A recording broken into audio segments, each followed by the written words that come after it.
Na prática, isso aí está dizendo, né, Yuri, que as pessoas que estão... A gente acabou de mostrar agora há pouco que a maior parte das pessoas, a maioria da população, aproximadamente 140 milhões de pessoas, vivem em cidades com casos confirmados. E em muitas dessas cidades, como você está mostrando aqui nessa reportagem, a quantidade de leitos de UTI é insuficiente, é isso, né?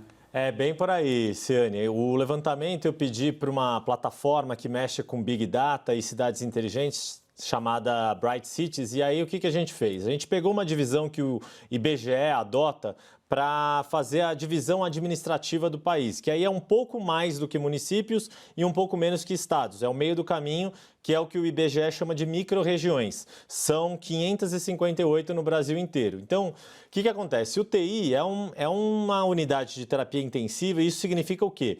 Que exige muito equipamento e muito profissional especializado, que é o termo que na medicina se chama os intensivistas. Não dá para você ter tudo isso em 5.570 municípios como o Brasil tem, então você precisa ter uma cidade de referência e as cidades vizinhas vão usar essa cidade de referência. Então, por exemplo, você vai ter, claro que numa região metropolitana como São Paulo, você vai ter na capital muitas UTIs, muitos hospitais com UTIs e outras cidades grandes também vão ter UTIs.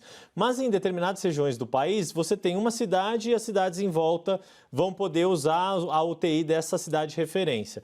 Mesmo assim, quando a gente fala de UTIs públicas, e aí a gente está falando de um pouco mais ou menos metade dos 41 mil leitos de UTI no Brasil inteiro, atendem mais de 70% da população. Por isso que é grave essa situação. A gente fala que mais da metade da população vive nessas micro-regiões que não tem pelo menos uma UTI para 10 mil habitantes, que é a meta e é o ideal recomendado pela Organização Mundial da Saúde. A orientação da OMS é de 1 a 3 leitos para cada 10 mil habitantes.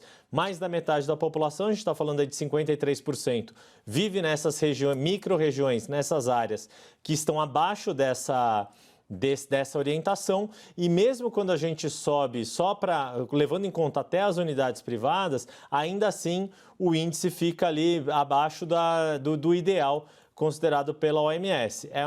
É aquela história, essa pandemia expôs todas as mazelas que os países todos, não só o Brasil, vivem, seja do ponto de vista econômico, seja do ponto de vista de saúde. No Brasil, Ciane, a gente tem uma vantagem em relação a outros países, que é o fato de ter o Sistema Único de Saúde. Isso a gente, lá na nossa estreia, um mês atrás, eu escrevi uma análise mostrando isso, que a gente tinha duas grandes vantagens. A pandemia chegou depois aqui no Brasil, então a gente podia se preparar em função do que os outros países estavam fazendo, e a gente tinha um sistema consolidado de saúde pública, 30 anos rodando o SUS no país, que ajuda muito a despeito de todas essas deficiências.